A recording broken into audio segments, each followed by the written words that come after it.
that they think, we become depression-like and suicidal-like. I've never been suicidal in my life. I don't think I've ever had depression, but I've seen the results of what these things look like. Not from my own experience, but from other people's experience that were in administrative segregation as well. And it got to the point where sometimes, people did outlandish things by, smearing feces all over themselves, smearing feces over their bodies, yelling on a regular basis to get the attention that they deserve as a leader. Yeah, I can imagine. I used to work in the facility for juveniles, juvenile hall, and I've Right. seen that. I actually seen that in Yeah. shoot, where that separation, and Right. they wasn't separated for that long, but that Right. separation causes some problems. Okay, Right. what do you think about the way mental health is treated in society outside of the prison? Um, I think I think from what I see, and I watch the news on a regular basis, and on the prison tablets that they allow us to have now, there's a lot of different outlets that we can read news on. And Mm-hmm. from what I see, I don't think it's getting as serious as it should be. Because, I think the connection to mental health can be, drug use, substance abuse, alcoholism, anorexia, bulimia, bullying, all of these things weigh heavy on people in society. And of course, when it comes to propaganda, when it comes to advertising, these are some of the things that affect people negatively the most. Big business throw actually big portions. So they want you to buy these things, and they want you to involve yourself in these things, and they want you to engage in these things.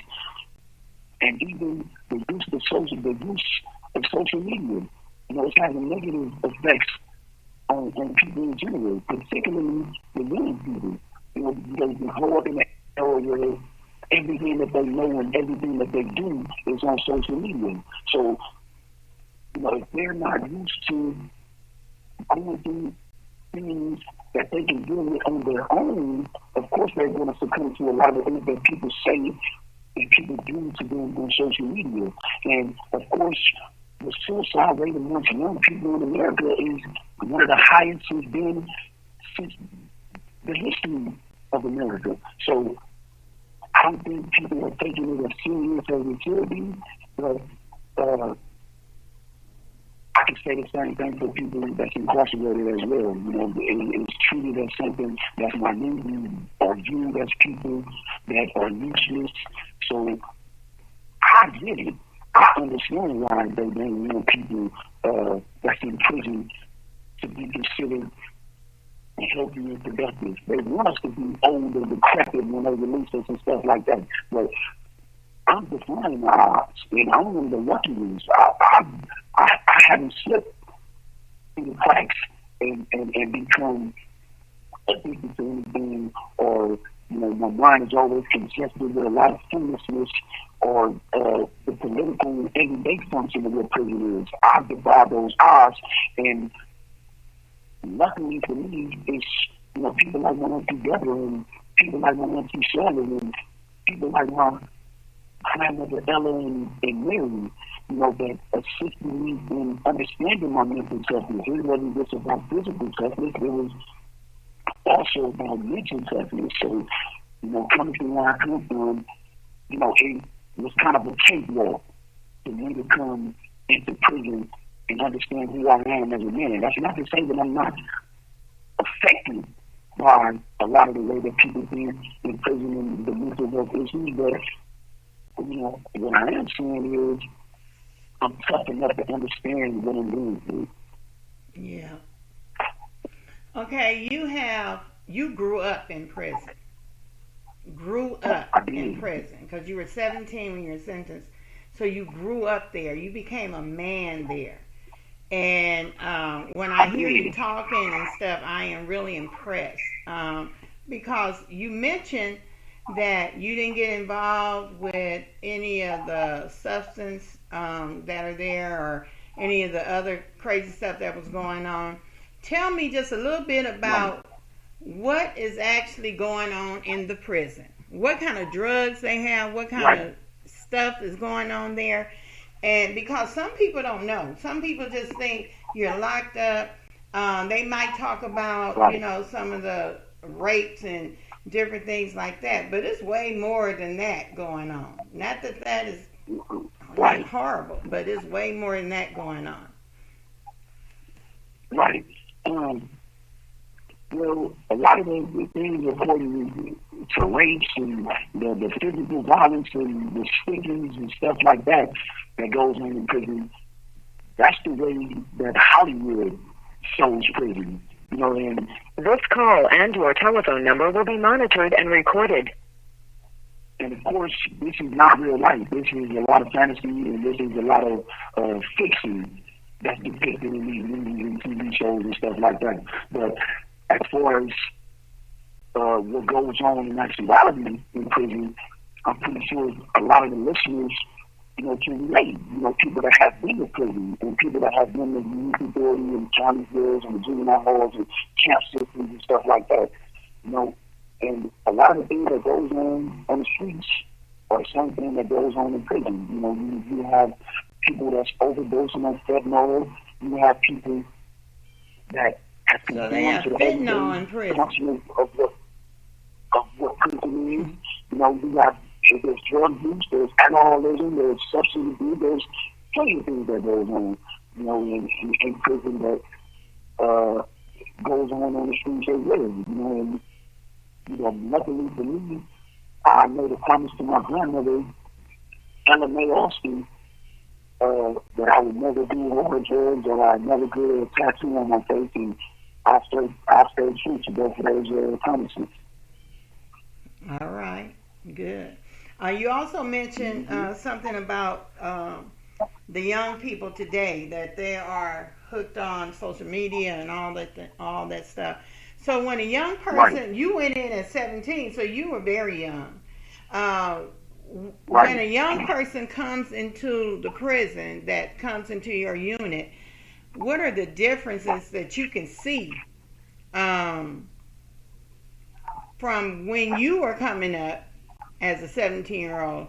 And what do you see? A comparison. How would you explain what you see in them that you didn't see in yourself back then? I think there's differences in my generation of coming to prison and this generation of coming to prison. There also is a lot of similarities as well. I think the similarities is, people come to prison, with a mentality that's underdeveloped and don't really know what's going on. And just like you say, they're basically children that's thrown amongst men. So the same ideals and principles that you have in building a reputation on the streets, those same rules apply to the way that you try to build a reputation in prison. Now, when we got off the bus and came in prison as children, no one gave us a guide on how to become a man. If you don't have that understanding of the way that you're supposed to grow up, then you're probably going to be a victim in prison. And fortunately for me, when I came to prison, there were people around me that wanted to better me, for the younger generation. So I was embraced, not by a lot of people, but there were people that really embraced me and showed me love and the way that you're supposed to be conducted in prison. And I remember, one of my honorable used to always say, the easiest thing that you're going to do in prison is get involved in violence, because my entire life was basically violence before I got here. But of course that's open to interpretation, but the way that I interpreted it was, you can make the choice of being violent the whole time you're in prison, or you can go through the process of evolving, just like you said, from a boy to a man. And I chose to evolve, but there's people that just as old as I am, if not older, that still living the young mankind. And those are the people that I stay away from the most. So the generation that's coming up now, the difference is there's not a lot of older people that really embrace them coming into prison as young people as it was in my generation. And of course, that's almost like a little kid on the street that isn't taught to look both ways when they cross the street. And of course, we know what the result will be if they isn't talking. Right. Right. So a lot of things haven't changed, and a lot of things have since you came in, and that is, to me, now this is my opinion, when you give somebody that much time and then you put them in a situation, I've said this before, and house them with grown men, that right there starts with some mental issues. To me, that's the beginning of some mental things, because you have to learn how to survive right away. It's not like something you're trained to do or what have you. You have to learn how to survive. And survival skills, we all have survival skills. But that's a different kind, because the culture and the things that you have to face is a whole different dynamic than just being, in your neighborhood. You have 60 seconds remaining. So we're going to end this segment, and we'll be back. I'm almost stuttering. We will be back. And I want each one to please like and share. We're trying to get the word out for these young men. We want them home so they can start a new life. Lonnie, you only got a couple of seconds. Yes. Close us out. Yeah. I'm going to call back. Okay. Okay, everyone, we're back. Lonnie is going to give us his final words for this segment. Like I said, as you can hear, he's in prison. He's on a prison phone, so it only lasts 15 minutes. So, Lonnie, what else do you have to say before we close out? I just need people to understand, that some of the people that's involved with giving us with this platform, has worked in the criminal justice system. It's still maybe more together. And she has worked in the juvenile facilities. And the last time that I saw her was where she went in sitting on juvenile hall. And she went there to court to go back to court. And that was the last time I was able to see my auntie in person. So I say that to say, she's giving you a glimpse in her own experience of the understanding that she has about the criminal justice system at the beginning of the person's life.